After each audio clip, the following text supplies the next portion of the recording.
I'm very excited to be on this panel today and was asked to just give a couple of brief stats to kick us off on how important women are in the role of angel investors. And I'm super excited to have hot off the presses data to share with you. So when we think about angel investors play a very important role in our entrepreneurial ecosystem. And the main thing that they do provide is that early capital. And along with that early capital, angel investors are responsible for the largest percentage of actual deals in the ecosystem that then accelerate our innovation. And the amount of money that we bring as angels is not insignificant and adds up in terms of the billions of dollars.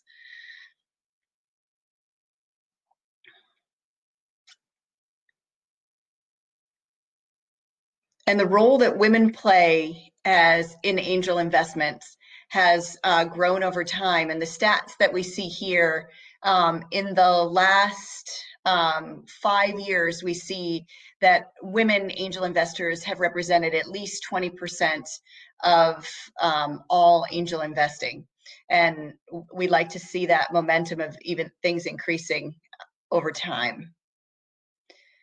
And here what we see is on the left is all non-female angel investors. On the right is female angel investors. So what we can see is that significant growth trajectory, which we love and love to see keeping up the momentum.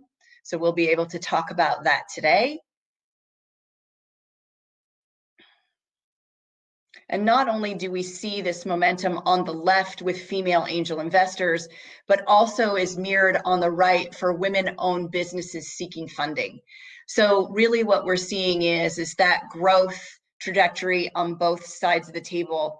And that's one of the things that's so exciting about this panel today is that we have both women on the entrepreneur side and the investment side to have some great discussion. Here in Seattle, let's kind of take a closer look at what our angel ecosystem consists of.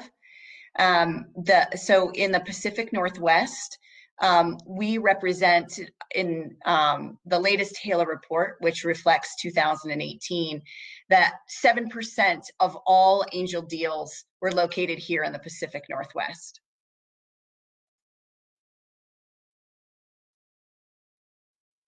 And the majority of those deals that are done in angel groups came from these 8 angel groups in town. So if you're interested in angel investing, there are a number of angel groups if you're looking to invest alongside other like-minded angels. This lists 8. There's Swan, Seattle Angel Conference, Grub Stakes, Puget Sound Venture Club, Element 8, which is the one that focuses on clean tech, Alliance of Angels, Sea Change, and Keiretsu Forum on the Northwest. So these are some of those names that you may or may not have heard of. And as I said, a lot of them are industry agnostic, with the exception of Element 8 that has that clean tech focus. They span the stage that we'll look at in just a second, and they also have different types. So here, if it's not blown up, it may be a little bit hard to see, but these are the 8 groups represented by the horizontal axis is the size of the check that the angel groups wrote in 2019 on average.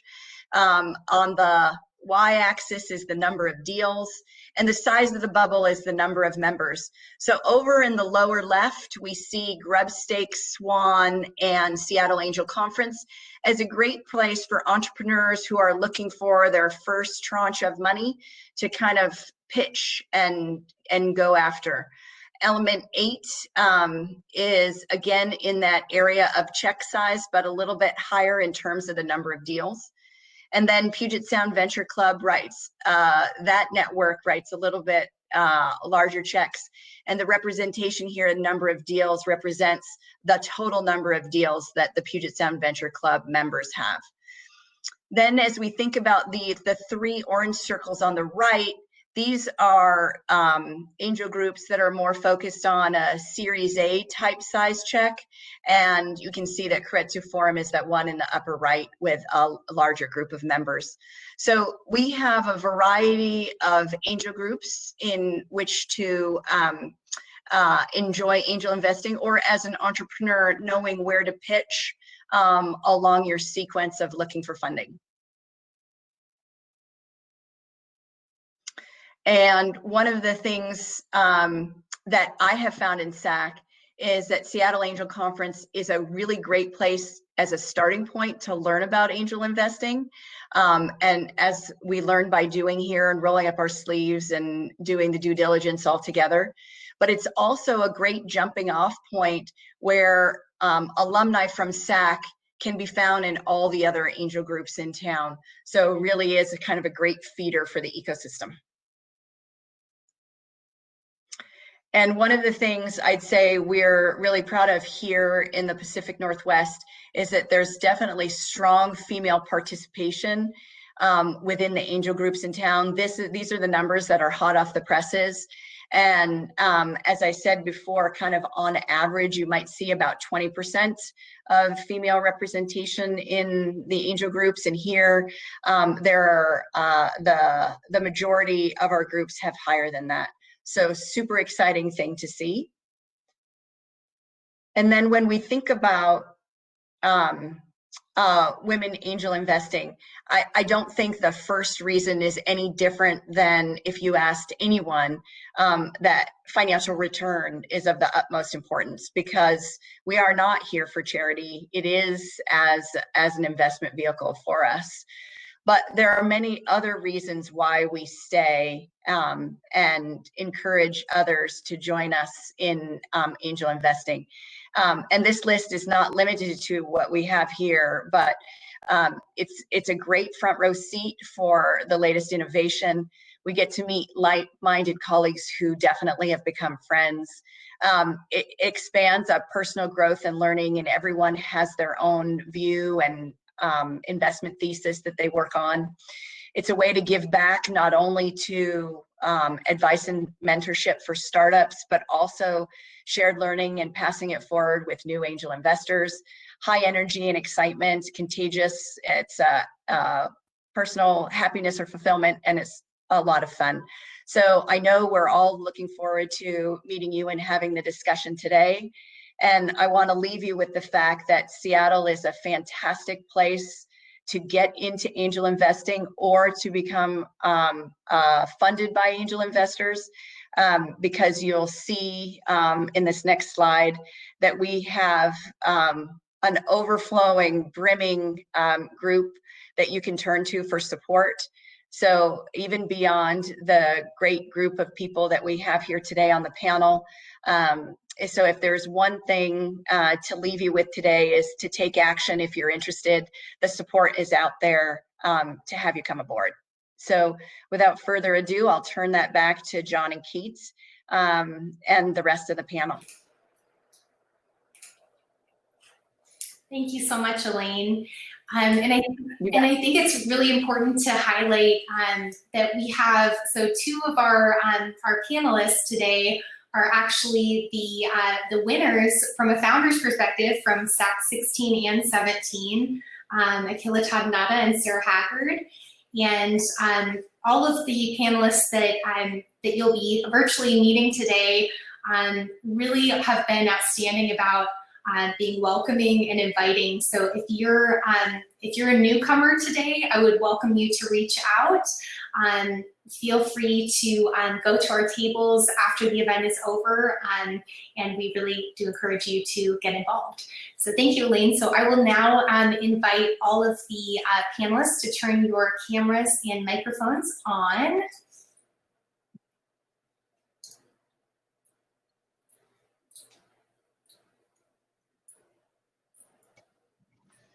And I like the fact that Heather brought a drink with her. She looked very, very comfortable here.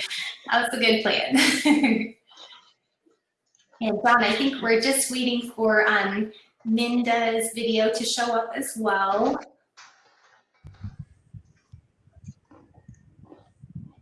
So I'll get started by just saying, so for me personally, I would say making the first step to becoming an angel investor at first seemed very intimidating. And this exact event last summer, my husband took me to, and it was the first exposure that I had to angel investing, and it is what got me hooked. Since that, we're now on almost our 5th investment in less than a year. Have been involved in 2 angel conferences. I led due diligence for one of the finalists in the last conference, and I am now the assistant fund manager. So I would say that for me personally, the first step was the hardest of committing, and after that, everyone is here to mentor and support you along the way. And it's been an invaluable experience for me professionally and personally. So for each of the panelists, I'd love to ask you, how did you first get involved with angel investing or VC, either as a founder or investor? And if you could highlight an opportunity that it's provided for you personally or professionally. And I think that we'll start with Cindy. Hello.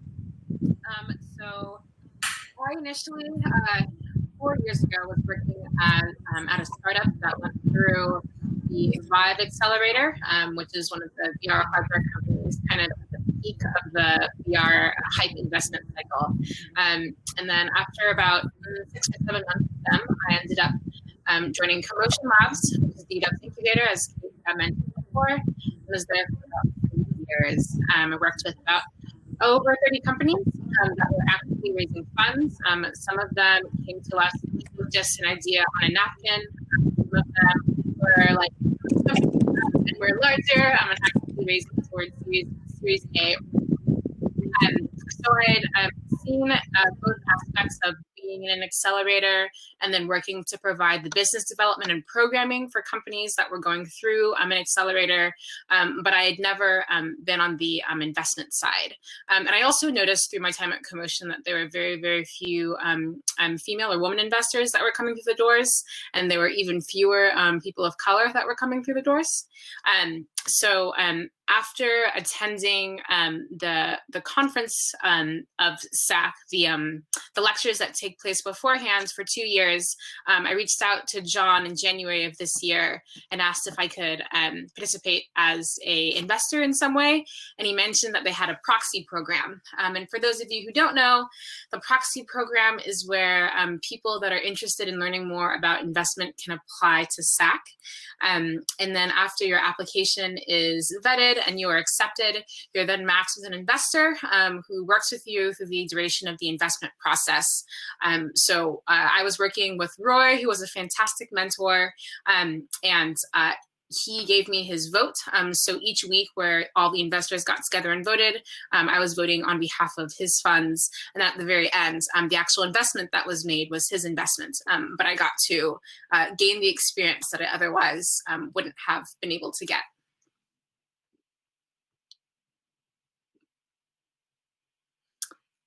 Kate, I think you're muted. Okay, Heather, how about you? See if I can figure out how to unmute myself. So state the question again, just so I'm crisp. Yeah, can you talk to us about how you got involved in angel investing in VC, and just maybe highlight one opportunity that it's given you? Obviously, this is now your whole career pathway, but just highlighting something for someone who would be new to this, one opportunity that you would see for them. Yeah, I was, so I got into it by being in sort of the technology startup space, and seeing really other people sort of getting opportunities to invest, and honestly, it was a little bit of a struggle to get those opportunities, both on the angel side and also into funds. Just people don't naturally, or didn't when I first got started, naturally think of women as people that they would go to for investment. So one of the interesting things I think is that these organized groups give you a good opportunity to sort of systematically put yourself in that position where you're kind of saying, I'm open for business, which is really good, because otherwise informal mechanisms, I think, can be very exclusionary. But that's really sort of what existed when I got started. And I looked at angel investing in particular when I kind of went back into tech after having spent a stint in energy as really a highly leveraged way to use my capital not only for a financial return, but also to further my overall career and profile. So one of the things I was looking at Elaine's slides, which I thought were excellent, and I would love to get a copy of. But the thing I thought was missing was something that Minda and I highlighted in our GeekWire article, which you guys have been circulating, which thank you very much for that, which is just how strategic it can be from a status and network perspective to be an investor, and whether that investment takes the form of angel investing or being a limited partner in a fund or a general partner in a fund, as Minda and I are, it puts you in a place that's just very different than sort of having all of your money in mutual funds or something. So to me, the key for doing the angel investing that I've done, and I kind of quickly moved into doing more fund investing, not my own fund, but other people's funds as a limited partner, was really to have that kind of network and access, not only for the financial return, certainly principally for the financial return, and not honestly for the giving back to the community thing, but for creating leverage for me in having a place in the power structure of investment and technology, which is, really, I think, the principal power structure of certainly the West Coast of the United States, but probably increasingly the world.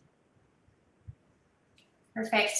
Nakila, coming from the founder's perspective. Yeah, so I think how I got involved is pretty obvious: to raise funds for the startup. So very straightforward for me. I think, yeah, we'd been bootstrapping for 18 months. I think we got to a point where I think we'd sort of proven out the technology, and we were starting to look for investors. And that's how we got introduced to Martha. And I actually personally hadn't heard of SAC till I sort of, came into actually the same event last year, Kate. So it was the same event that I walked into. And I guess for me, it was very refreshing because, we had been talking to investors before that. And I think other than Heather, I hadn't met a woman VC in the whole time that we were actually talking to investors. And to just see like this panel of women and like hear like John talk about, having other women be involved. I think for me, it sort of clicked that this might actually be a place that, we may find a good match with. And it certainly was that. I think other than just like, of course, getting the investment, which has been a lifeline now because of COVID and everything else that has happened. I mean, extremely grateful for that investment. But I think it also like gave us a lot of mentors. I mean, I worked with Minda, pretty much worked with everybody here. But then, getting financial advice, getting sales advice, all of that stuff, which is very important for an early stage startup. So I think other than, of course, the investment, like as a founder, we joined for the investment, but I think just getting this ecosystem of people with so many different backgrounds that could advise us, I think was definitely a turning point for us. And I think it's definitely taken us on a completely different trajectory at this point of time. Awesome. So I'll switch to Julie. And Julie, you have experience both as a founder and as an investor. So can you talk about that path and the takeaways from angel investing? Sure. Well, as you mentioned earlier, I started my career as a financial journalist, and right after grad school, I had planned on going into the Foreign Service or doing development work, and somehow I ended up stumbling into a job at a business magazine, which turned out to be a great run. But I found myself at about 24, 25 in Silicon Valley, knocking on doors on Sand Hill Row. I really didn't know what a VC was, and I didn't know the importance of Sand Hill Road. And I went and met with all pretty much white men and heard what they were investing in, because I was looking for startups to write about. And I didn't think about it at the time. I didn't think, wow, where are the women? Where's the diversity? That was just what it was. Fast forward about a decade, and I had started my own company, and there were points where we could have scaled, but I was pregnant and I had a little baby at home, and there weren't people like Sarah or Akila that I had seen before that would like go out and raise funds in that state, and I didn't really think I could do it. And so when I shut my company down about a year and a half ago, I thought, I want it to be different for female founders. I want to help women be able to raise funds. And so I started talking to friends in the neighborhood and said, how can we, get together and do something? And someone told me about SAC. Well, a lot of friends said, let's do something. And then I realized, well, I don't know exactly how to do it. And so I found myself at a SAC conference and sitting, listening to Elaine.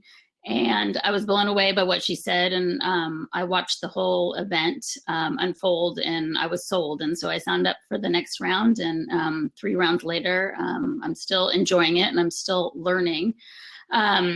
And the other thing that it's brought to me, it's introduced me to so many interesting people in Seattle. I've lived here for about 5.5 years, and it's just like broadened my world. So I think that's a perk on top of learning how to invest this way. And I think I've made 9 or 10 investments so far. So I'm not to 20 yet, but hopefully we'll be there in a couple of years, and hopefully I'll start seeing returns in a couple of years. But it's been a really good experience, and watching even Minda take over the fund last year, and then also within a year start her own. So she ran SAC and then quickly accelerated. So it's just been a really good way to see women at all different levels of this ecosystem. Fantastic. And Sarah, you are our latest winner, co-winner from SAC 17. Can you talk to us about your experience with SAC? Yeah, happy to. So thank you, Kate, and congrats on being the assistant fund manager. I'm so excited to see that happened as well. Yeah, I joined SAC, or I was introduced to SAC. I think, Minda, I was trying to think about it before this. I'm pretty sure it was you who told me to go to SAC, because I had met you and Yoko actually in Flying Fish's office. Heather, you weren't there, but I think I had met you years before on a completely different startup idea that I was supporting a friend on.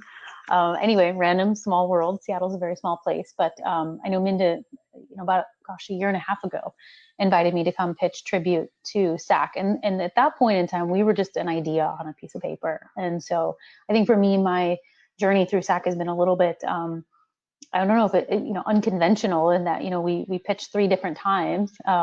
Persistence pays off, and just won this latest round. But I think overall, my observation, just keeping in line with the original question about kind of why SAC, or why as a founder, I would come here to build my network. I've pitched pretty much every club in Seattle at this point on my founder journey, as I'm sure Akila can also, just nodding your head like, yeah. And I think the difference for me with SAC was it honestly is so already well represented by women that I immediately, felt comfortable coming to SAC. I had sponsors like Minda who were at the time, I think Minda, you were the fund manager a year ago, right? And then turned to Kurt and now to Eric. Okay, so that gave me confidence. I think that whole concept of you got to see it to believe it, is really important. And so for me, as a founder, it's very intimidating to just walk into AOA or into any of the clubs around town and be like, and as a first-time founder, first-time fundraiser, not really know even the dialogue, the word choices, what questions to ask, how to approach it. And so when Minda invited me in, it felt like, okay, this is a safe space that I can come into. And I may not know, I've learned so much in a year and a half.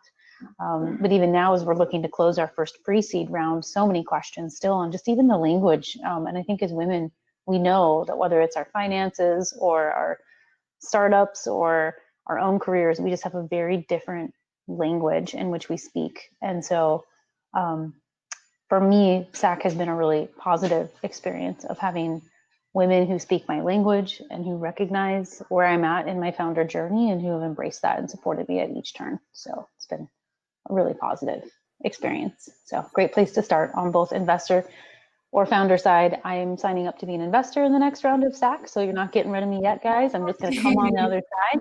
But I'm doing that very intentionally because I want to be part of the solution. And that is that we need more women investors and founders on both sides of the ecosystem. So that's and thanks for sharing that, because I think that's really showing, you know, the full cycle, the full loop of what we're hoping to achieve, is really supporting an ecosystem of founders that represent our communities. And then as you grow and are able to then contribute back and be mentors and leaders within this community. So really appreciate that. So Elaine, you've inspired quite a few of these women to be here. So I'll pass the mic to you. Oh, sure. Thanks, Kate. So my introduction into angel investing was actually while I was still at Microsoft, and there was an angel kind of 101 session that was back when Jeff Harris, who is Heather's partner at Flying Fish, was part of SAC, and he gave a very impressive presentation on a topic of which I knew basically nothing about. And I said, gosh, that just sounds like something I need to learn more about. And that was SAC 7. And I have been in every Seattle Angel Conference round since. So that has been 10 rounds of SAC. And I keep coming back because I learn something new every time. I meet some great entrepreneurs, have a fantastic that have grown in the angel investing side. And it's just been a fantastic journey. And I have gone on to join other angel groups in town, but still continue with SAC because there's just something I think really precious about the learning by doing.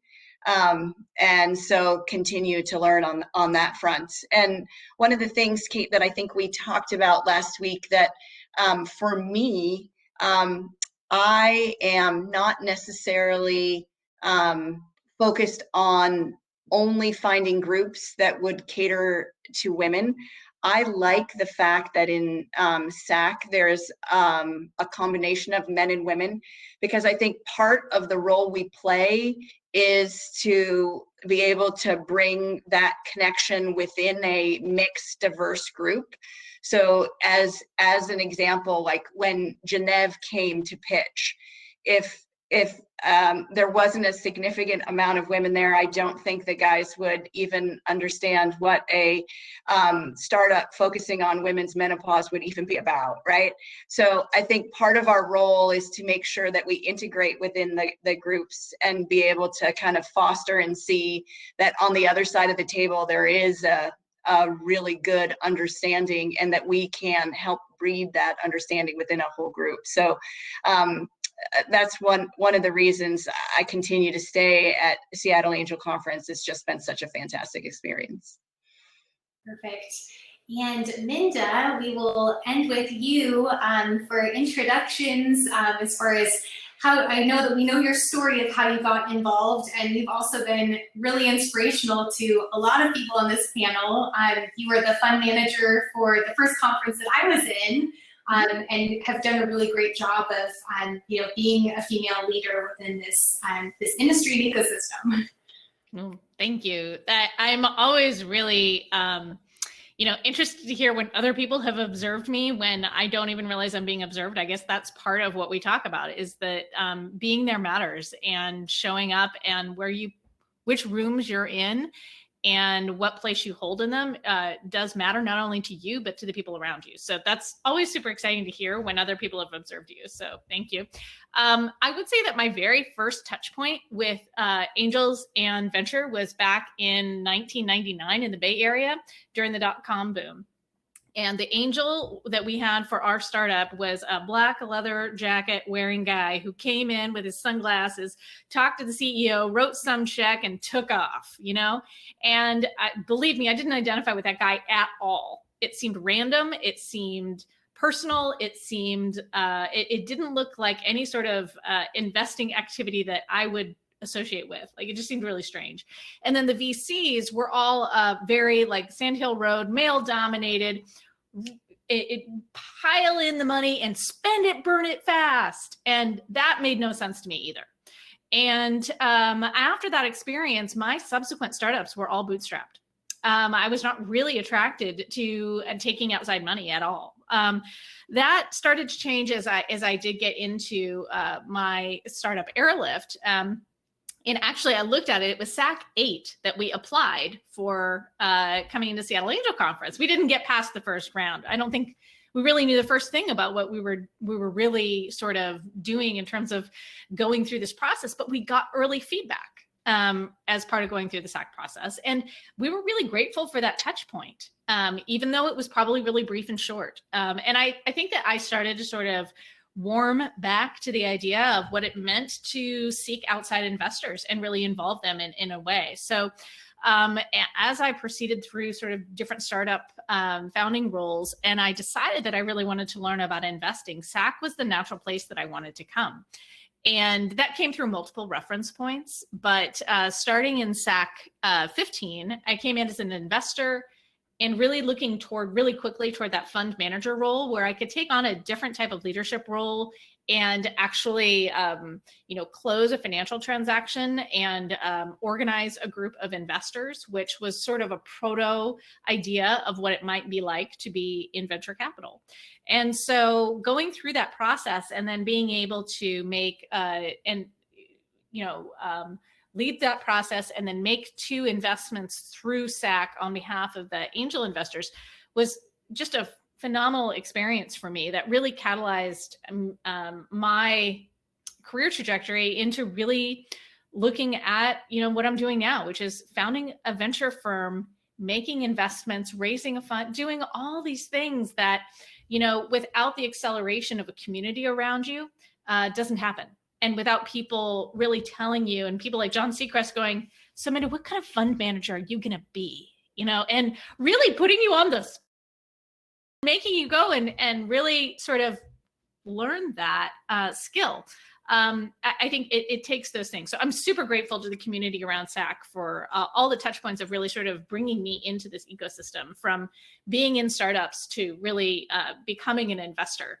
And that's like a long road to get, and it's a long path of constant learning. But I feel like the part that it's given me is an amazing acceleration experience in terms of people and access and knowledge. So has been absolutely fantastic. I think the other thing that was really important for me is that the amount of investment required to be an investor in SAC is relatively nominal. It's a $5,000 check. So if you decide that you never want to do angel investing again and it was not for you, really someone else is managing that investment and you really are only out that $5K check. Whereas I think it's very daunting to think about going out and angel investing and maybe writing a $25,000 check as your first check, making a much larger commitment than you maybe feel comfortable with for your very first time. So you really get a learning experience, but at an investment point that I think makes it so that you can really sort of go into it asking the question, do I even want to do this? And then exploring that idea. Absolutely. And I think that you're also just highlighting, the importance of women's participation on both sides of this conversation. Even that when you're working with startups, right, like our founders that are here today, when you're seeing women that are represented in leadership in those roles, when you're approaching a VC, when you're approaching an angel investor, that it really changes, the dialogue that happens and your path. So along those lines, I'm going to start the conversation about the importance of women's participation from an angel investing perspective as well as for founders. And I'm going to invite the audience, if you have any questions along the way through the conversation, You are muted, but we encourage you to put questions in the chat window, and I will scribble them along throughout this, and we'll come back to them at the end. So for Minda, Julie, and Elaine, and we'll go in that order. For people that are in the audience today who have an interest in angel investing or in funding through angel investing, but don't know quite where to begin, what advice do you have on how to get started in this path? What's the first step that they can take? We'll start with Minda. Yeah, so as I've come to look at this, I think there are sort of a couple different entry points. One is you can go out and start writing direct check investments. The one I think is really wise and smart is to join some sort of group to build and find people who are doing it different ways and sort of explore who you are and what you want to do. I think the other way is to also look at being an investor in a fund and participating from maybe a further distance, because maybe you don't have the time to make the direct investments. You want to sort of watch someone else do that and spread your risk out among more investments. So there are sort of, I think, those three different entry points. But, you know, for me, it made the most sense to join SAC and participate at a, you know, small check size and kind of learn the ropes that way. And the networking that I got was not something I expected. But the kind of contact sport that SAC represents of really kind of coming together on a very frequent basis and working through a series of companies and going into due diligence teams afforded me a really good close-up look at other people and how they applied their expertise. I'll just add a little bit to that because I think Minda hit on it. I mean, SAC, I think, is the best. And if you're not sure you want to do it, the workshops over the summer is a good place to get your feet wet. There's some boot camps online that you could find out about, but also reading. There's a couple of good books. I think Minda has a great list, or John has a great list of books to read.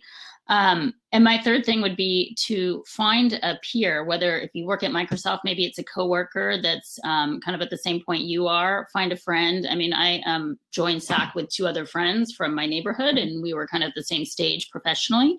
And that made it fun, and it made going to the early mixers that we won't have on Zoom, but we had in person back a year ago. It made it a little more enticing to go with a group, and also to just see people at work or in your neighborhood who are doing it with you, so you could sit down and kind of brainstorm, go through the list of companies you're looking at. So I think that would be the only thing I'd add to Minda's.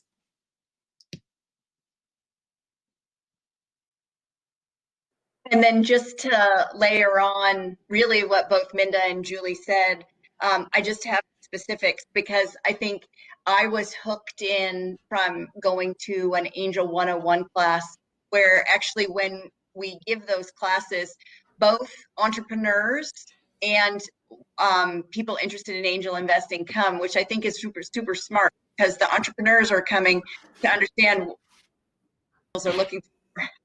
And you know, those interested in angel investing understand what it means to be accredited. Are you accredited? The different types of angel groups, whether that be a fund or if it's active or passive, to understand those groups. But there is an Angel 101 class that's coming up on July 7th at 6 p.m. So I definitely would put in a plug in for that, because it is a great stepping stone to kind of say, I have no clue about what you're talking about. So can you tell me about what those things mean, and what is a term sheet, and do I even need to be thinking about that right now? And how do I think about what is important in a pitch? What might entrepreneurs be looking, should they be providing in a pitch, and what as we as angels are looking to get out of a pitch? So I think those Angel 101 classes, just to kind of get started, were hugely helpful for me, and I think helpful for a wide variety of folks as well. So. One thing that I would add to that is kind of Kate's experience, which I think is not unusual, which is that it can be a really fun thing for a couple to do together. You're having great conversations about, you know, values and finance and where you think the world is going and where you want to put your capital. And because in SAC, you're pooling your money at the beginning and really sort of working through a process, it can be a really fun thing to do, to just sort of engage as a couple on something that's sort of a new hobby together. So there are a number of couples in Seattle Angel Conference, and I always think that's a great way for people to come in as well. Yeah, absolutely. And I'm definitely pushing that for SAC 18 because we've had so much fun.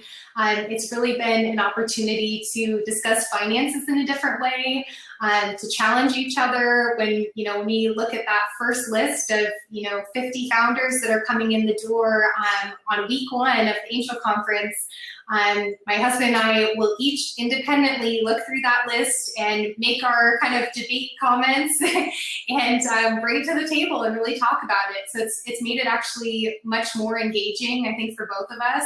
And I really encourage anybody who is remotely interested in investing with your significant other, come talk to me about the experience. And I really would encourage you to go that route. So I'm going to switch the conversation over to Heather and Suni. Heather, in our discussion last week, you spoke of a bold call to action for women and our responsibility to participate in the ecosystem.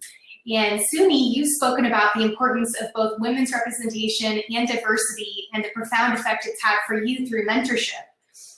So I wanted to talk to you both about how is increasing this participation, how has that helped to shift your experience around the dynamics of deal flow and mentorship? So we'll start with Heather and then move on to Suni.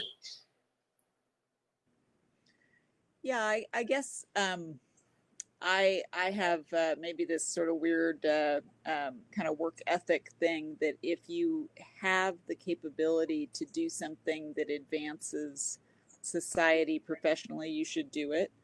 And Julie and I have had conversations around this because I'm very adamant that women who have something to offer by way of talent or capital have an obligation to bring it forward. And so one of the phrases that always really bothers me is oh, do you have to work, or why are you could just choose not to work, or you could do this or you could do that. And so I think women of privilege, which we're thinking a lot about these days, but certainly women who've been afforded great educations, who have capital, whose society has favored, whether that's by disfavoring others, as in the case of white privilege, or if that's as a result of being born with some great brains and working hard and getting to a place in life where you have assets. I really feel like for women, and this probably goes double for women of color, we have an obligation to go back out there and show up in a very robust way. So to me, it's kind of like, if you've got capital, then you need to try to go show up in some part of the investing ecosystem where women are underrepresented. And if it's a particularly male-dominated sector that's prestigious and carries a lot of swagger with it, which early-stage tech investing I think definitely does, as Minda described with her leather jacket wearing angel investor of previous cycles, then you have even a bigger responsibility to try to show up there. So for me, if I have a concern about something like SAC, it's that and I have a concern about some other groups that are very women focused and also involve relatively small checks. It's that the women who have the privilege to write bigger checks stay there and don't move on to write bigger checks later, whether that's bigger checks directly, bigger checks by becoming GPs and funds, which is a shit ton of work, I will tell you, and not a good way to make money, but is a good way to advance women in society, I think. We will kind of treat it like a club and not like a calling and a profession and a thing that we have to do as sort of a way of advancing all women. And I think of, particularly women in other countries that, don't even have the right to a checkbook, and it's like, we got a fucking checkbook. We should be out there writing checks if we have the capability to do it. So I'm pretty adamant that women, ought to take more risk. They ought to asset allocate toward aggressive stuff that's male dominated. And if they've got the capital to do that, they should go do it. And if they don't, they should go, get jobs that hopefully will allow them to have that capital down the road. That's all very, very excellent points, and I agree with all of it. From my perspective, while I was working at CoMotion, I did some digging into the diversity numbers in the VC world, or in the investment world in general, and they are truly abysmal. 9% of founders are women or female founders. Less than, I think it's like 0.2% of founders that are invested in are Black women. And then if you dig even deeper into like the types of people that are invested in, you see that it's on this like almost like loop of people that are just like funneled, usually white men that are like start early and that just like enter this funnel that allows them access to finances continuously. So for example, I think like over 75% of founders are white. US VCs typically, I think it's like 53% of people that get their investment from VC firms have come from an Ivy League college, which also have very poor diversity numbers. There are, I think I read a report that 82% of teams that are invested in from VCs are all male teams, so there's no woman on the teams at all. So became very, very aware through reading these stats and also seeing people that were in the incubator or coming into the incubator that there was a diversity problem. And then recognizing, similar to what Heather was saying, that I am fortunate enough to have a seat at the table, or at least like be exposed to the networks that I have. And so I think the initial question was about how, like, Kate, can you remember what the initial question was? I apologize. So basically, you had talked about with your mentorship as well, that how important it was to have diversity and representation, and how that affected your experience with SAC. Right. So through my time before SAC, I was very fortunate to be working with some of the most fantastic women, I think, in the Seattle ecosystem. I think a lot of us know Elizabeth Scallon, who was my boss for 2 years, who is a dynamo, and I got to watch her navigate the business world. And then meeting people like John, who encouraged me to apply for SAC, and talking with Minda before I was in SAC about my journey and like what I wanted to do and where I wanted to go and the steps that I could take to get there. And then I think while I was in SAC, I was fortunate enough to be paired with Roy, and we had lots of very fantastic talks about not just diversity in Seattle, but diversity in the business world in general. And I think it is really important for especially people that are younger in their careers to be able to have very unfiltered conversations about like the truth about what happens like behind closed doors, or the truth about like if you want to be in this field, like these are the things that you can currently expect, but also these are the steps that you can take to change this field. And so I think all of that combined with like everyone on this panel, but also in SAC in general, was like very gracious to be around. I felt like it was a very welcoming place, and I felt comfortable like speaking up and speaking my mind. And so I think it's fantastic the number of women that were in SAC this last cohort. I think it was, do you know if it was at 30, 40%? I think it was close to 40 something. I think we were, yeah, and we're 35. 35, yeah, 40. I'm not looking up. Which was absolutely fantastic. And I am like hopeful that now that I have gone through this and hopefully can continue to go through this, that I can be a catalyst to get more women of color, or just people of color in general, like funneled in to this ecosystem. Because I think it starts with education, and SAC is like a great place to learn. And then you can use this as a diving board to go to more things, like Minda did. And in the chat, I'm keeping track of people's questions, but Suni, Roy just said that you were great too, and I know that all of us from SAC 17 would wholeheartedly agree with that. But I think part of it is coming from, you know, your participation as a proxy. The other is having a fantastic mentor, and it's really exciting to see when that is such a great fit. And we hope that we get more proxy investors coming in the door that have very similar experiences.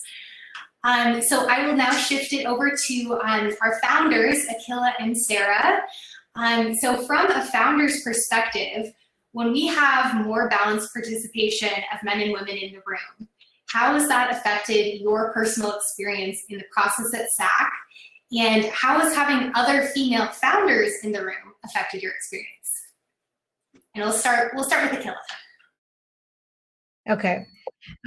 Yeah, so I think as everybody was talking, I was just thinking that before we started, going for investments and all of that, like I said, we met a whole bunch of VCs, and really, like, there were no women, like I said, other than Heather. I actually did not meet anybody on the VC team that was women. So I think for me, and I was just thinking, like, even the articles that I would read about investing and stuff, the way they would put it out was, it's tough for women.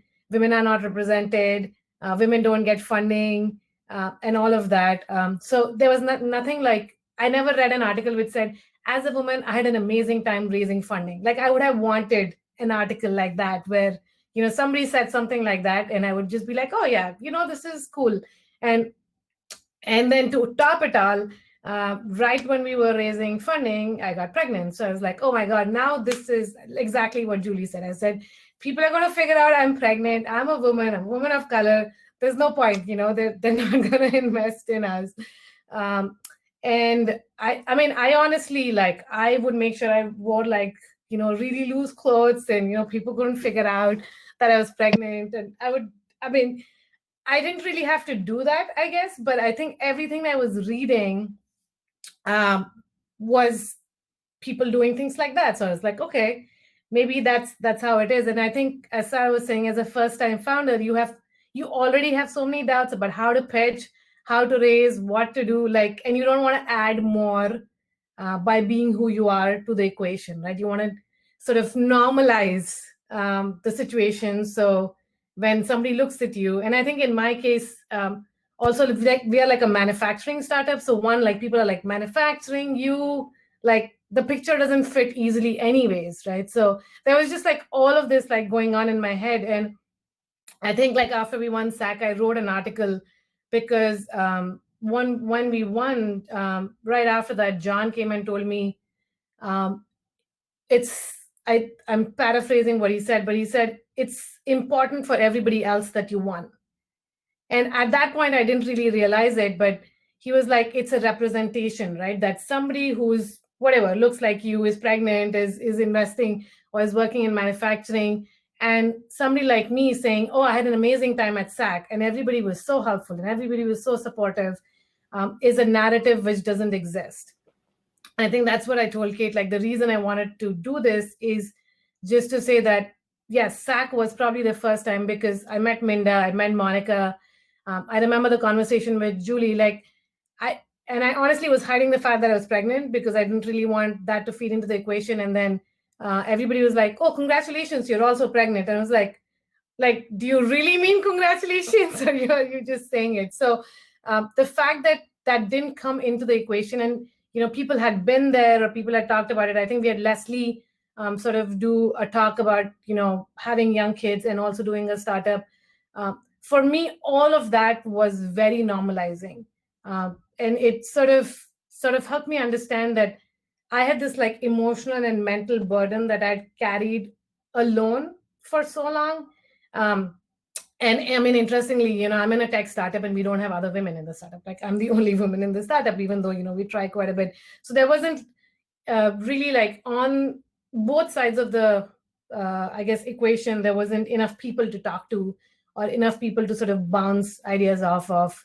And I think after I pitched, I remember Sarah walked up to me and she said, I love that story that you shared about your dad. And, for somebody else, I can bring that up. But I think only as a woman on the other side can you sort of appreciate, our stories. And I said, oh, I love your story too, right? And I think the two of us had that going for each other where we're like, yeah, we're sort of supporting each other. So I think sort of to summarize everything that I was saying, that we got to normalize this. Like we have to normalize women of color, women investors, the process of raising funding as first-time investors, because otherwise there is this whole subset of ideas which is just locked by the fact that people wouldn't even make the first step. You're always scared that somebody on the other side is going to judge you and not be open to something or somebody like you. Mm-hmm. Yes. So I guess that's sort of my journey with SAC. Yeah, and I'll just pick up right from there and say, Akila, you absolutely modeled for me what a female founder like who won SAC looked like.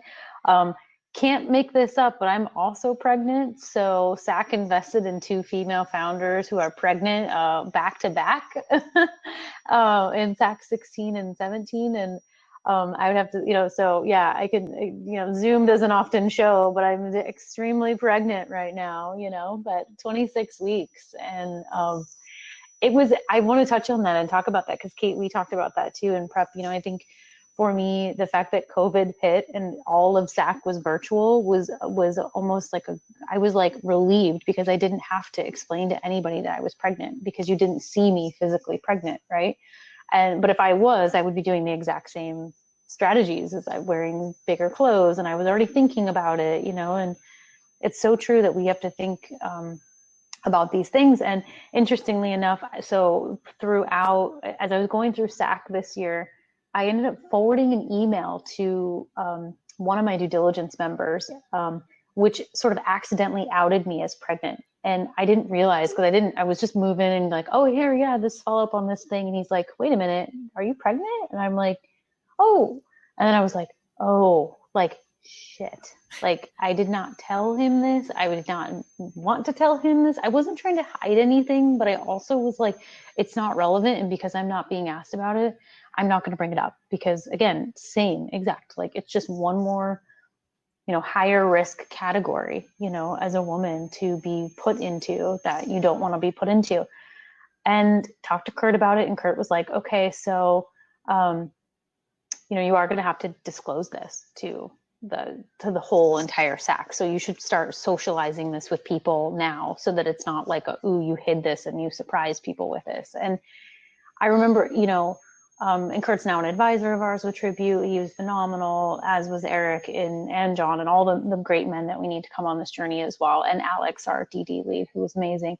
But I remember thinking like, this is weird. And the first person I picked up the phone was to Kathleen Sullivan, who female founder, 27 weeks pregnant on my due diligence team. And I called her for backup. And I was like, Kathleen, okay, I got to like tell them that I'm pregnant. Like, what do I say? How do I say it? What am I going to do? Like, is this okay? And can you like vouch that like, you're this badass female doing badass things and you're also pregnant too? And like, you can like, it's not a death sentence, like you can still like, be this productive and amazing woman.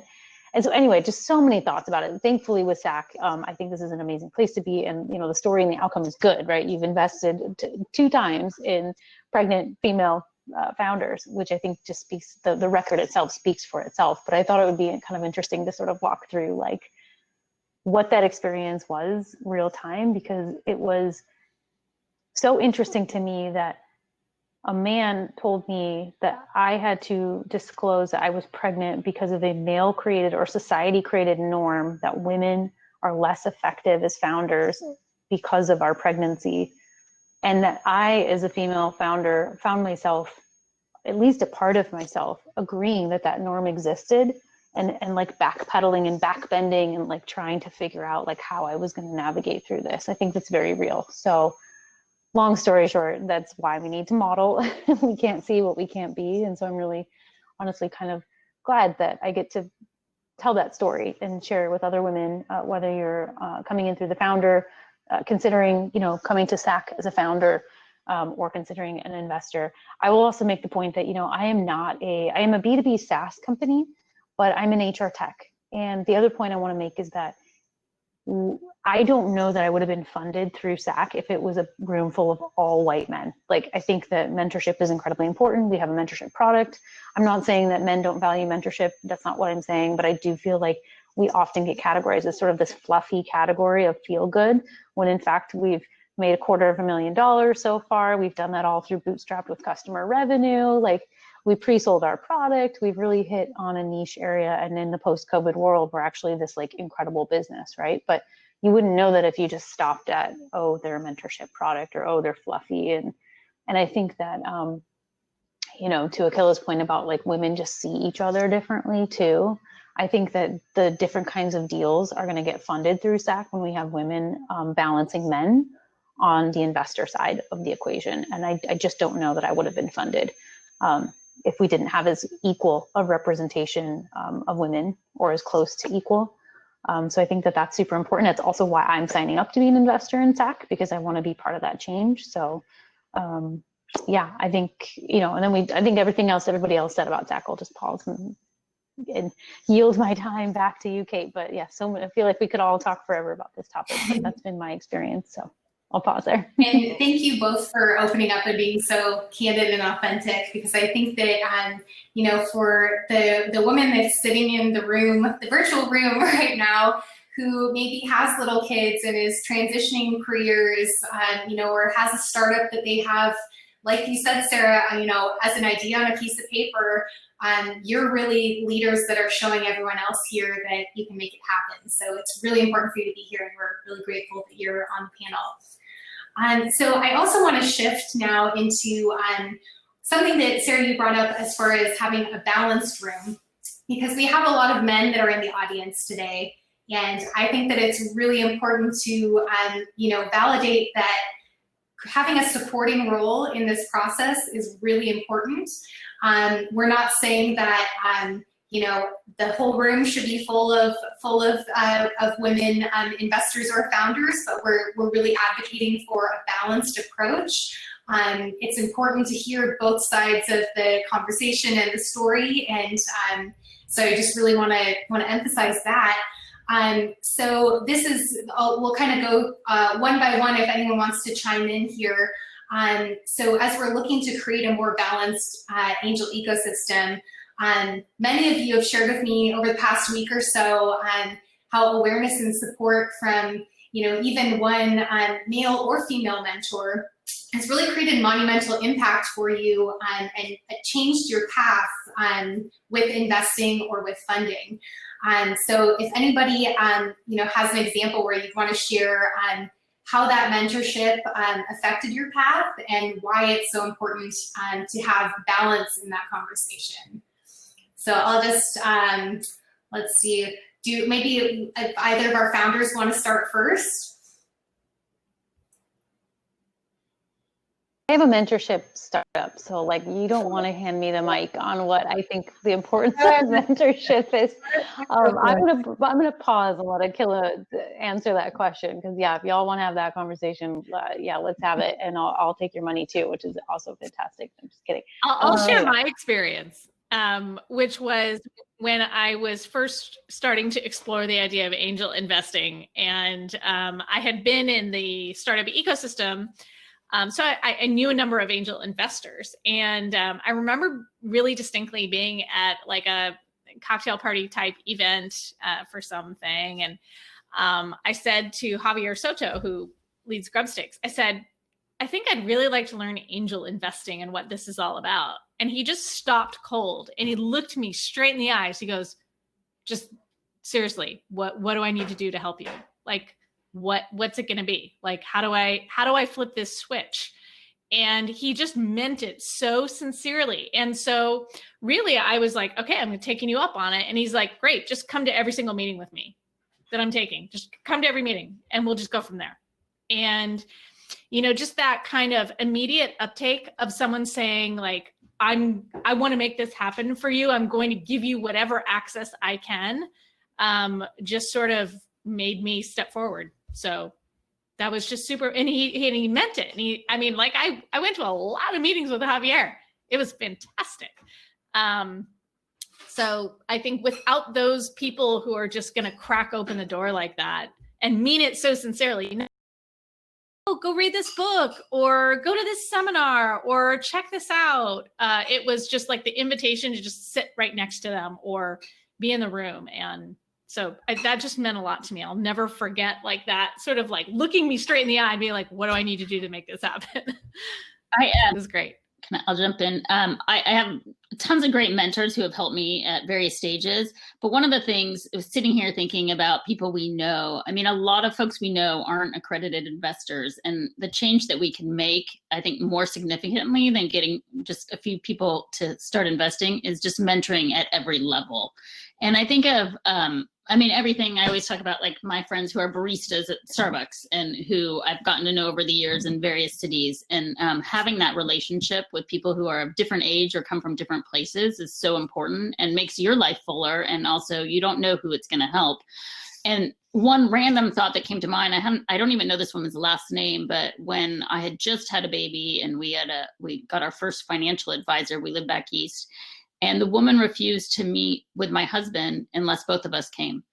And I didn't think much of it at the time. I mean, I think I just literally had a baby the week before and I was like, you know, you go take this meeting. It wasn't any kind of sexist type thing on either of our side. But the fact that she would not take the meeting until both of us could be there, I thought was such a smart move, and is something that we should be thinking about in our daily life. Like, how can we do small things like that that bring people into the conversation? And it wasn't a technical mentor, but I'll never forget that. And now she's retired, but the male financial advisor probably hates my calls because now I run everything and I ask him questions about every possible company that we're looking at. So she's kind of created a beast.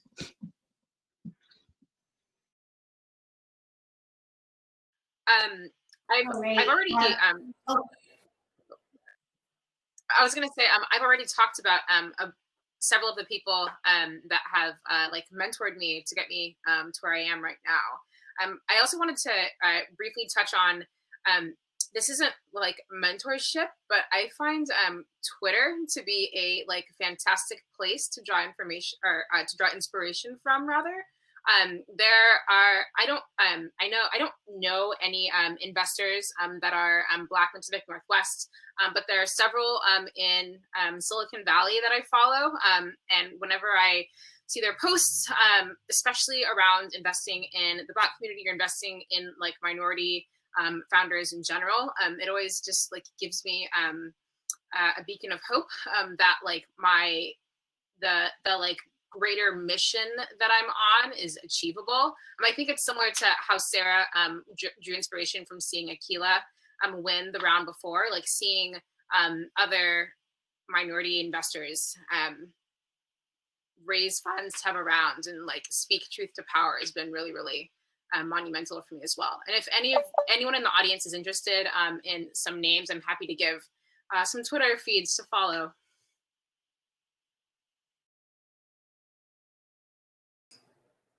Awesome. And yeah, Suni, if you want to add anything to the chat, feel free to share it on the sidebar.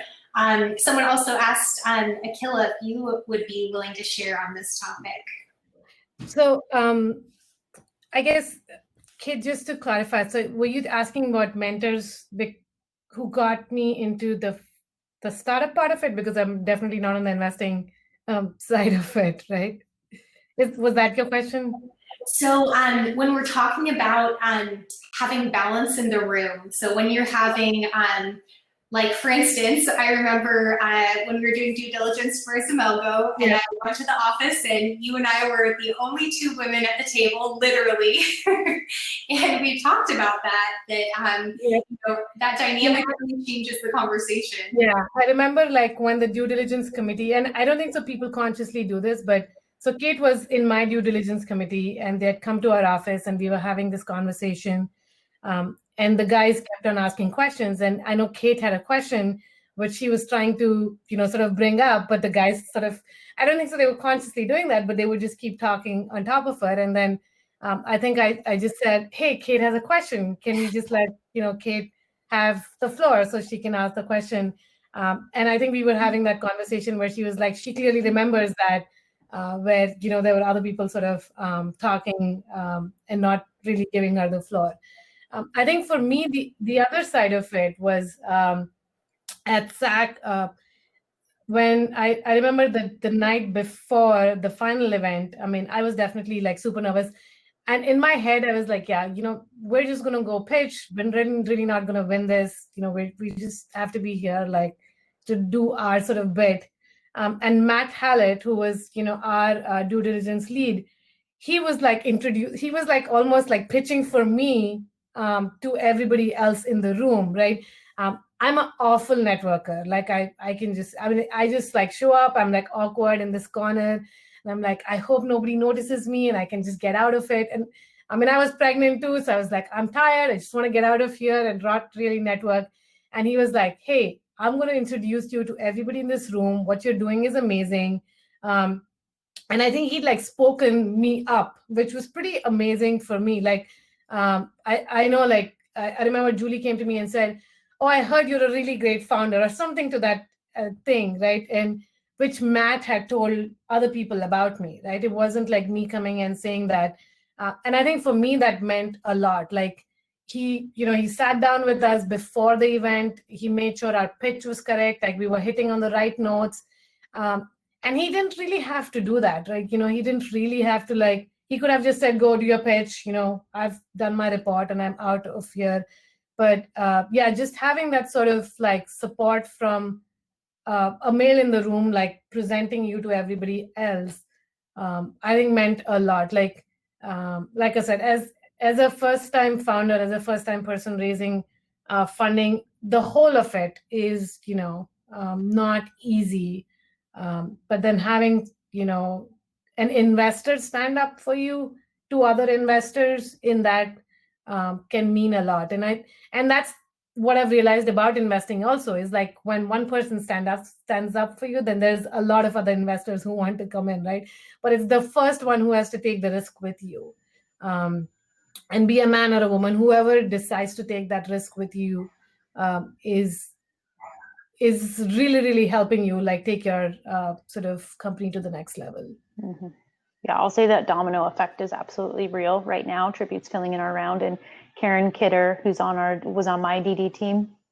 I was just talking with her before this, and she is leading a conversation with Grub Stakes to invest in Tribute. And, you know, she's leading it. Like, she's the one saying, hey guys, we need to like get this together to like figure out how we want to invest. And she's staying on top of it, and she's vouching, and she's talking to other clubs. And it's you're totally right. Like, I think there's a part of like a woman's experience that sort of waits for permission a little bit. And like, we need to work on that as individuals and like not wait for permission as much. But I think that the reality is like, I can go advocate for myself as much as I want and tell everybody that like how awesome I am, but it's always going to be viewed as biased because I'm raising money. So when an investor, whether it's man or woman, is out there saying, hey, and vouching for you, it goes so much farther than you trying to navigate that. And truly, the bystander effect can work in the opposite, right? Where everyone sits around and waits for like who's going to make that like choice. And we're honestly, transparently, like kind of stuck in that right now with Tribute, where all the clubs around town post SAC are sort of waiting for who's going to jump in next. And so I think for me, I'm really grateful to have like Karen out there advocating for me. And we speak the same language, and I can be transparent where I'm worried about, am I saying this correctly, or is this the right follow-up? You know, there's so much more than just doing SAC. beyond in the life cycle of fundraising, that I think it's important to have a balance in the room too, and mentors, I think, that come and take us under their wing. So. And Sarah and Akila, I want to thank you for sharing that with me, and also hearing Heather talk about, what our role is to do, because sometimes I forget that importance that just something as an investor within the group of investors can do. So it's great as the reminder that that is so important. So really appreciate that, and we'll continue to try and do the torch as we move forward. Carrie, yeah, we appreciate it. Thank you. Yeah, and I also want to add that, like, I think that it's, we're talking about women and representing each other in this. I really value that we're doing it in the context of other men being present. I just think that that's I don't want to create a sorority at all. And so this is the world that I want to create. It's where there is this dynamic of both. Akila, I can't remember a single time during all of our discussions in SAC we ever talked about your pregnancy as investors, as a risk factor, anything like that. Maybe that's because they just, like, the conversation dynamic just wasn't ever allowed to devolve into that. Right. But I think then they get held to that new standard when they're in their own room, and they're like, wait a minute, this didn't come up in that room. Why is it coming? So I do think that it's not our responsibility to educate them as men, but we sure do bring them along and change the room. And so I think we make a big impact when, we're doing what we do in the context of men being present. And I'll just kind of give a couple shout outs here because I think that John Seacrest, who's the founder of the Seattle Angel Conference, has really been working hard to even the playing field, get more women involved, including encouraging me to lead due diligence in the last conference, which I wasn't so sure that was what I was wanting to sign up for, and here we are. And also Eric Watson, who's going to be the fund manager for the next conference, has been fantastic to work with and has been really encouraging of bringing in more female founders and investors. And again, my husband was really the first person to get me in the room to this workshop last year. So without his encouragement, I truly wouldn't be here right now. So I think, if you're an investor in the audience who is thinking about, what part you can take, what your role is, I would encourage you to look at our panel and what we're saying as far as, sometimes it's really just lending support to someone, giving them the time to really fully understand where they're coming from and their perspective, just listening and being part of that process. It's so important for both men and women, right, in this conversation to both be present and aware that it's important to have more balance in the conversation. So it's something we're really actively working towards,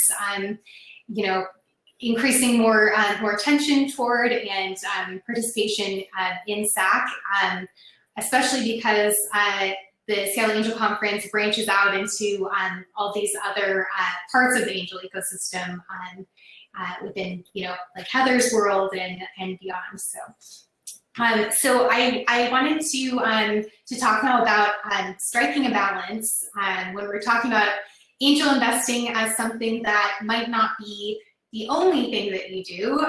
For me personally, I run a small business while I'm working through this, and it's been something that has really enriched everything else in my life, both from networking and friendships to really expanding my skill set or utilizing the skills that I have from a completely different industry in a new way, and creating new pathways. So I would like to talk to really everybody on the panel. I had a few questions that I'm gonna kind of combine here as we're getting close to 7:45. So the new digital landscape that COVID has really started to create, I think provides a really unique opportunity for involvement. And in many ways, I think helps to already create a more equal playing field. So the last Seattle Angel Conference, for instance, it might have prevented quite a few people from getting involved due to work commitments, a commute, childcare, all those sorts of things. And now that you can turn on your computer and suddenly you're in the conference, it really allows new opportunities. So I didn't know if anyone wants to chime in on, what are some of the key opportunities you've found with regard to engagement now that we're in a more virtual setup, and both from being a founder as well as being an investor. I'll say something just because I've been, maybe I'm an amateur sociologist or something, but I have really been noticing the impact of being on this flat screen all together in so many different environments. And by the way, many of you, I have been chatting at you individually, so check your chat, because this particular tool, I don't think prompts people that they're being chatted at as well as maybe some other tools. But that is one of my little secret things that I love to do on any Zoom call or Teams meeting or whatever, is to have individual chats with people, because I think it is a really interesting way to extend the functionality of showing up at something by doing some side networking. But what my theory, and I was super interested to hear what Sarah had to say about being pregnant and raising capital and pitching virtually, is that a lot of the physicality of our normal interactions has really been taken off the table. And it's also interesting to be in a tool like this where you can gather by groups, but not in such a physical way, in this virtual way. Because I think, women have been disadvantaged, and I'm sure people of color and certainly people with disabilities have been disadvantaged by the tendency of people to group by kind, and a lot of, physicality being expressed in different ways in the real world environment. But this flat screen kind of takes a lot of the politics out and also takes a lot of the physicality out. And so when Kate and I were talking in the lead up to this event, I was saying it really bothers me not to be able to use my physicality because I'm a very large person. And that, I think, has always been a great advantage for me, because I can sort of be big in a room. And Kate was saying that she's a small person and that this has been great for her because she can be big on the screen, without having to worry about her actual size. And it really, I think, changes it up. And I hadn't thought about the pregnancy angle, but I absolutely love that, that you've, kind of taken that out of the equation. So I do think that if you were thinking strategically as a person who might have a disadvantage by being, that one crayon in the box that doesn't fit in with the other crayons for whatever reason, this environment, I think, gives us a special opportunity to level that playing field a little bit and utilize it. And so I not only the lack of commute and the ability to combine sort of more things in one and use some of those innate multitasking capabilities that maybe women have, but this taking of the physical world off the table and taking some of the interpersonal politics off the table, I think is super interesting, and I love what that may do for workplaces as well as for more of these sort of environments that mix up workplaces and are not sort of internal only. Yeah, I think there's an interesting discussion going on about fundraising and how much it can happen 100% over Zoom. And some, in the VC community are just saying, no, I won't invest until I meet someone in person. And, but I don't know how long they'll hold out on that, honestly, or how much they can. And I think it's going to change fundraising fundamentally. And ultimately open opportunities. But I think there is sort of this discomfort right now with how much relationship building you can do over this kind of medium. But I'm finding I'm surprising myself with how much it's working, but it is different. Yeah, and Minda, you may see this on the fund side as well. Although maybe it may favor your team because people may trust you more as a unit. But one of the fundamental things that institutional limited partners want to look at when they look at a VC is the dynamics between the partners. Yep. And they really don't think they can assess that via Zoom, and they may well be right. It is hard to see people if they're not physically in a room. You can't see who's leaning away from someone. You can't, We're going test through it that right so now. much. It's fascinating, Yeah. absolutely fascinating. Yeah. And but I'm growing more and more. I had a call with a female founder in Nashville the other day, and it was like, it just didn't really, it didn't register the distance as much.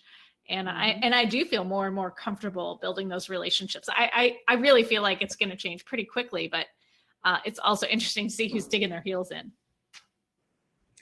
Yeah, well, and it might be an opportunity for somebody like Suni to bring in some, a founder who may not be connected to the Pacific Northwest, but might be connected to her and might be known by her, and then she can anchor them with us. Right. It's just sort of an interesting dynamic. Yeah. Because it does make geography feel a little less relevant. For sure. Yeah, I totally agree. I kind of want to hear from Sarah about this. Something that I was talking about with Kate is something that was a little bit disconcerting for me at first was pitching, because I draw a lot on body language quirks that people have in order to determine if someone is being truthful or if I like them enough to want to hear more from them.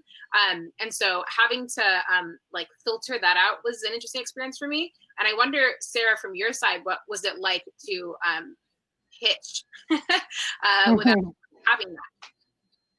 Yeah, and I think Nick from Neptune is here too. So I don't know, Nick, if you want to throw in your chats on the window too. He also pitched with me, but I would say that it was, I would say that the overall experience is that the networking leading up to the pitch was easier remote because of tools like Remo and Zoom, where John did kind of forced breakout rooms. I had pitched SAC in person 2 other times before this round. And you do, I think, Heather, you're spot on. You see sort of human behavior, my background's actually in sociology and anthropology. And so there's some science behind this, but humans sort of are pack animals, right? So you'd walk in the room and everybody would sort of be around a certain person, or, and you'd sort of stand in the corner with your pizza, okay, I'm gonna kind of try to jump in, or you'd get stuck in a conversation with somebody you didn't want to be in, okay, wait, hang on, I need to work the room here. And I think the networking part of it virtually really was different and better. I got to know way more of the room through doing it virtually. And you weren't on crutches, which was awesome. And I wasn't on crutches. Yes, I know. So if it's on something, right? I'm on crutches, pregnant, whatever. I'm always. We're in a global pandemic now. Definitely wasn't, thinking of running a startup and all of this. But yeah, I think the pitch itself, I practiced way more for the remote one because I couldn't see you guys. So now I can see the other presenters, but we could only see as the pitchers our pitch and then ourself. Of all things. So you were just kind of okay, try not to get distracted by that. So I had to practice a lot more to be thinking about my body language, if you will. And actually for me, it ended up working out because I think a lot of people, I was more practiced as a pitch versus being maybe more conversational and sort of using, I would say I don't even know what it's called. It's not your swagger. That's not the right word, but your in-person kind of connection in the room, you can kind of sort of draw on that energy, but this you couldn't. So for me, my background at Microsoft in product marketing, I used to do a lot of teleprompt kind of video. And they would practice you on your face and smiling way more than you think you should, just because it seems really friendly that way. So yeah, I definitely had to think about those things in the pitch, but otherwise it was pitching to kind of a black hole and just trying to manage my own energy in those moments to make sure it came across as authentic is really all I could do. So Yeah. And I would say for me personally, in being involved from an investor perspective, I know Heather, we talked about this, that yeah, your stature has changed, right?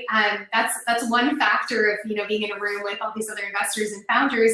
But I would say that also being more toward the introverted side, that having a digital platform has really allowed me to speak up a lot more, in the sense that when you're learning something new, sometimes it's more intimidating to be raising your hand and speaking up in a room full of initially strangers.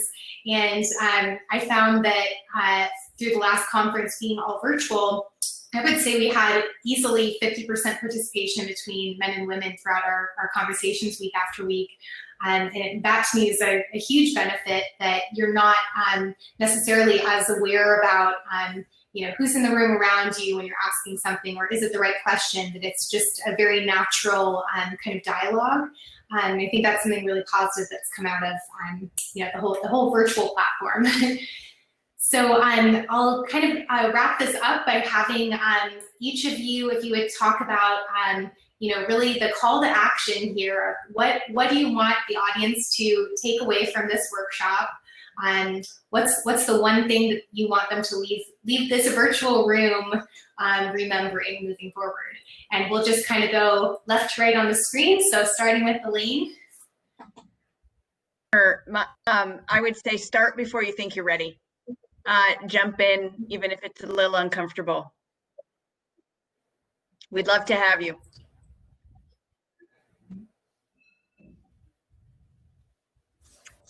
I second that. And I also just want to take this chance to say that, for someone like me that's in transition, to have Heather and Minda set such an example of how you can transition to these different careers has been amazing to see. And I can't wait to see what I learn from the rest of you as we continue this journey.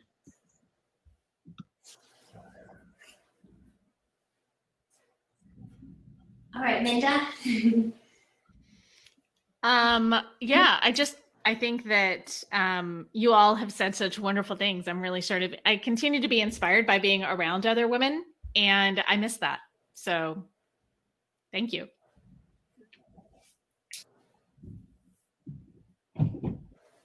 All right, Sarah. Okay, this is really random, but I want to read this quote because I read this yesterday and I was like, I have to read this quote. If you haven't read this book, it's a fantastic book called Drop the Ball.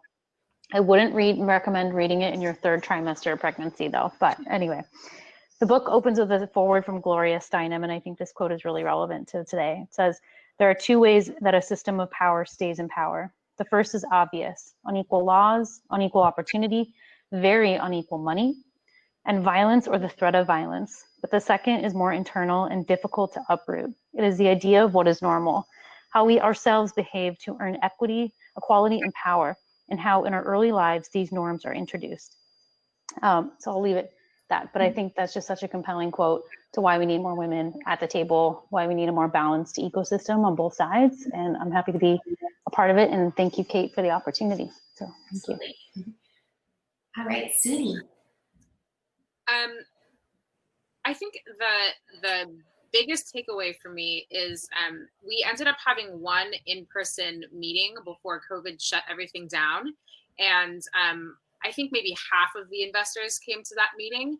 And in that room, I would say maybe 75 or 80% of us had never done any like real investment before. It was like small dollar amounts, but they were really using SAC as a jumping off point to kind of learn. And so if you are interested in investing and have never done it before, then please feel like SAC is a welcoming place to use this as your jumping off place, as your learning ground. I had a fantastic time, and I have so many people that I want to funnel into this program because of how like tremendous it was. And I like truly from the bottom of my heart believe that.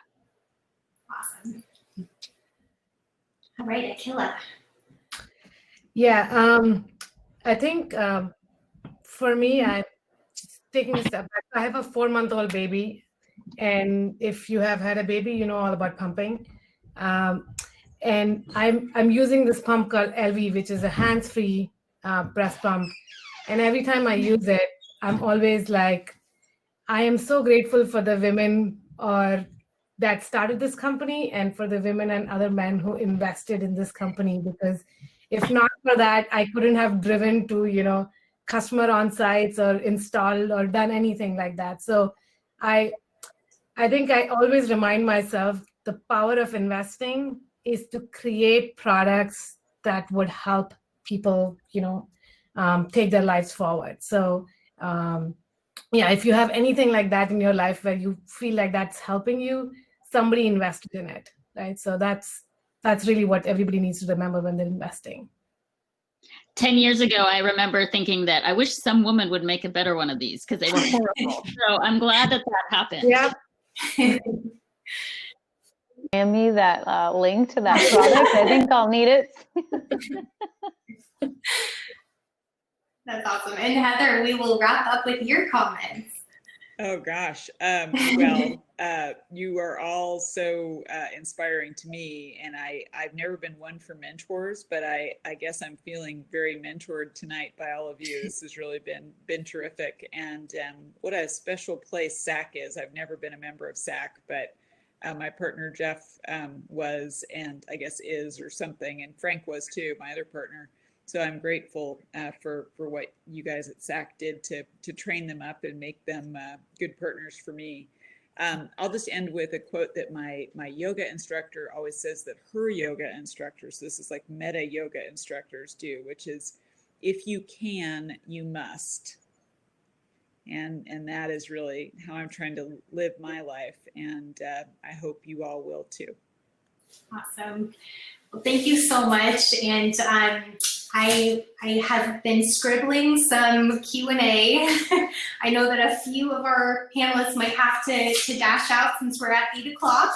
But if anyone's able to stay, I'm going to get through a few of these questions. And then I think John is going to make a few announcements and open the Remo tables up if you had a speaker that you might want to connect with personally and have the opportunity to do that.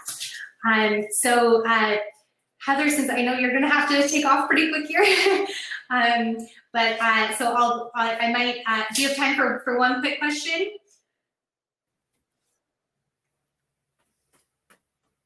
Okay, so Chelsea, who's been in several rounds of SAC, was wondering on how to get into VC. How do you get people to give you your first checks without a history of investing before that, as far as your network and approach? If you have a quick bit of advice regarding that. Yes, yeah, it's a very strange business venture, and it is almost impossible to get into if you haven't been sort of a junior investor at a larger venture firm. And this is one of the problems in Seattle, is that we don't have a lot of venture firms, and a lot of those venture firms have a pretty high degree of loyalty or inhibition about spinning off new venture firms.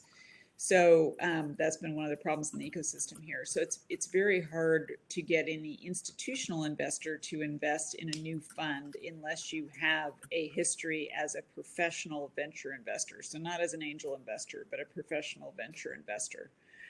So if you do want to start a new venture firm and you have not worked at Sequoia or Andreessen Horowitz or fill in the blank, you really need to raise from non-institutional investors who are mostly individuals. And so that has a huge amount to do with your network and your ability to sell your story and the value proposition that you offer. So I think we hit on a pretty sensible value proposition, which is Seattle and the surrounding Pacific Northwest is underinvested. AI and ML is sort of the thing that will fuel a lot of the new productivity gains and changes in our sort of workplaces and society over the next 40 years.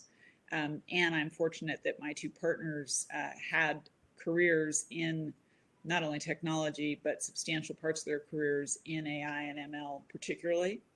And so we combined that with, my business experience and a network that honestly wasn't that broad when we first got started, but I worked really hard to broaden it. So that I knew a lot of people in our region who understood why a value proposition like that would make sense, and had the credibility to go to them and say, invest in us because that I stand for the right things, but also because we've got something that will make you money. And then you just got to go flog that story over and over again. So think of the things that, that Sarah and Akila have had to go through in terms of selling the company, and then recognize that you don't have a product to sell or a market to sell. You just have sort of a team and kind of a vague idea of this investment opportunity that exists, and that gives you an idea for how hard it is. But it's a storytelling exercise, and it's a network exercise. And you just have to go at it with, sort of a zeal for the mission and the story. The one thing I will say is that unfortunately it requires quite a bit of privilege to start a venture fund, because you don't make any money for a very long time. And so you're working for free, you're putting a lot of your own money into the venture. And so, one of the things that Suni said about not only the dearth of people of color in founder positions, but the dearth of people of color in VC, which then exacerbates the problem of getting investment into founders, a lot of that comes out of that basic privilege problem of, who starts out with the capital, because only really the wealthy can afford to start a VC from scratch. And that's sad, but that is the reality for now. Is you've got to be very, very patient, and you got to have a lot of your own capital to put to work.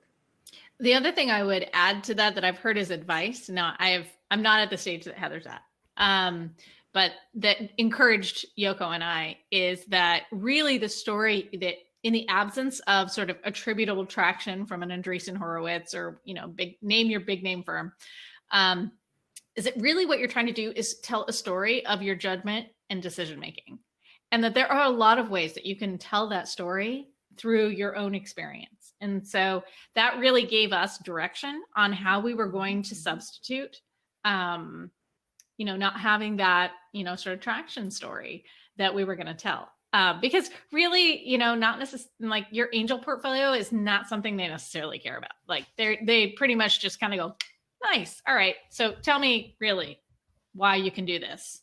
And so if you think you're going to go in and Jeff was great at sort of like disabusing us of that notion, if we thought that was possible when we first started this journey. But, it was Low Tony down in Plexo Capital down in the Valley that really kind of encouraged me on that direction. And I'm really grateful to him for pointing us in that direction for how to frame who we are, because, as Heather said, it's really a storytelling exercise, and really being descriptive about what you're doing, but very personal in who you are. So you have to come with something. Yeah, absolutely. So I have two more questions that, so if anyone has to leave, please feel free, and we appreciate you all taking these last couple hours being here. So Linda was asking the timing or decision making to go from bootstrapping to getting investors from an entrepreneurial standpoint. So I'm wondering if maybe one of the founders or Minda, if you want to kind of jump in to address that.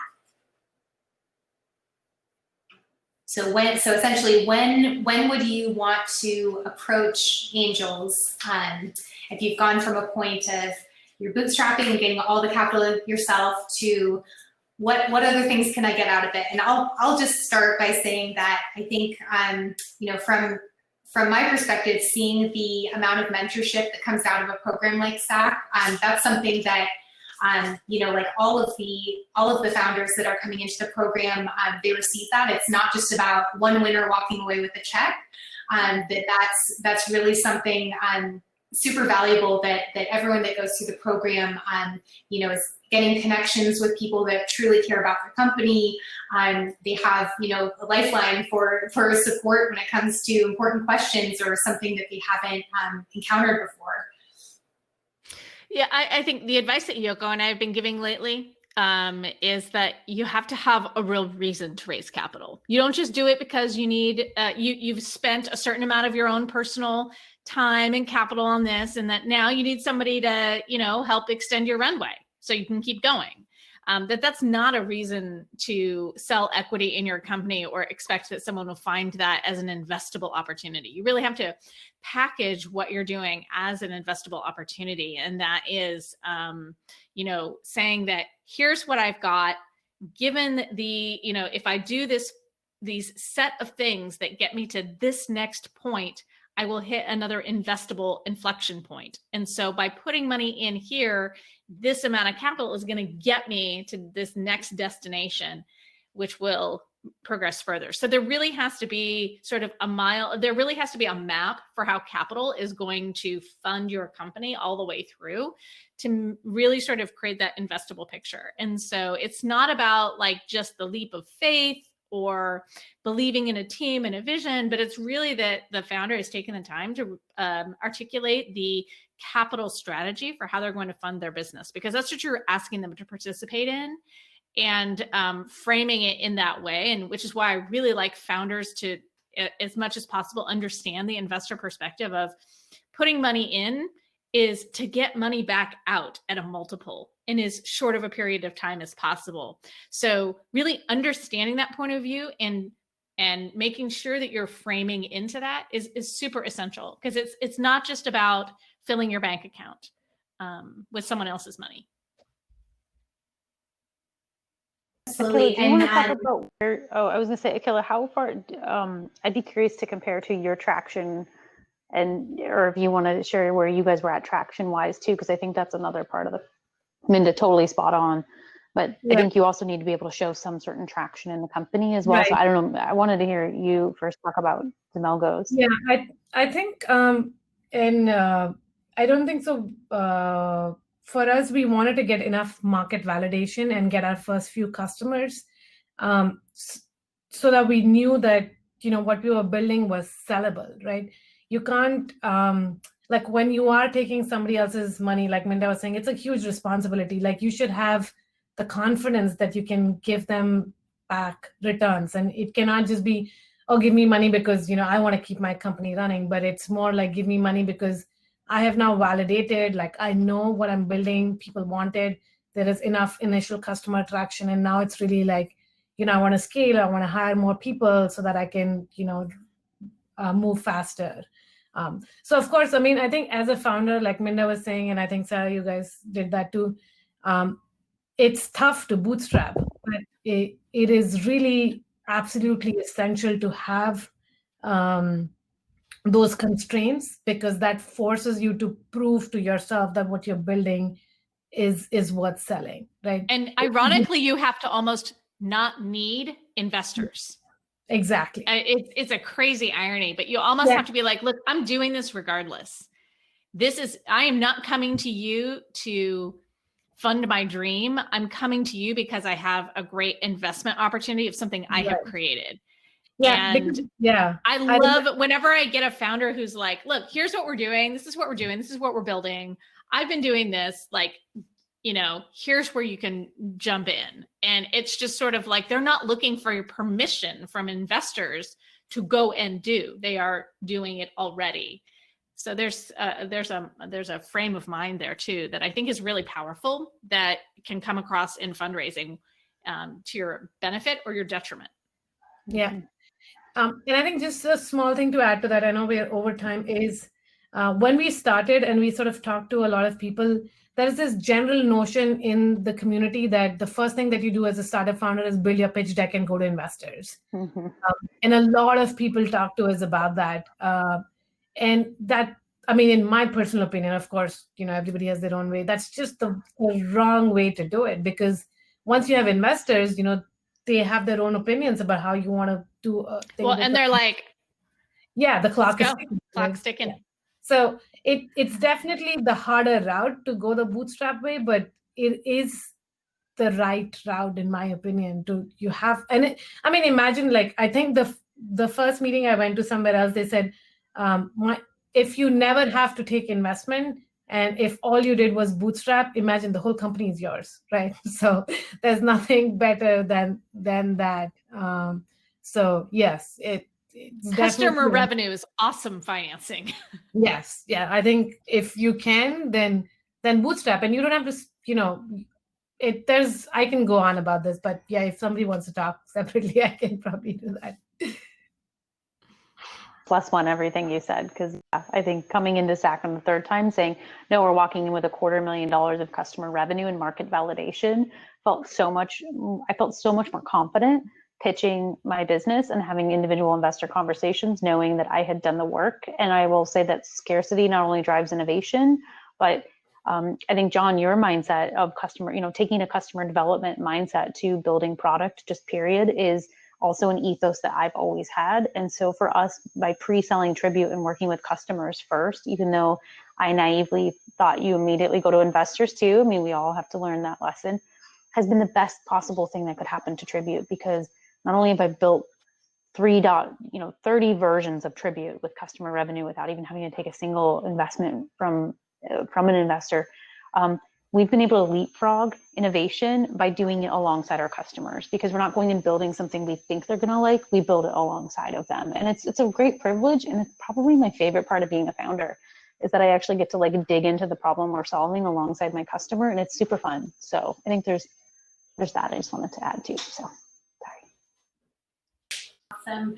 Well, I want to thank our amazing panel. You guys have been so fantastic. I really want to, I wish that we could do a round of applause, so I'll just ask if people want to clap in the sidebar, go ahead.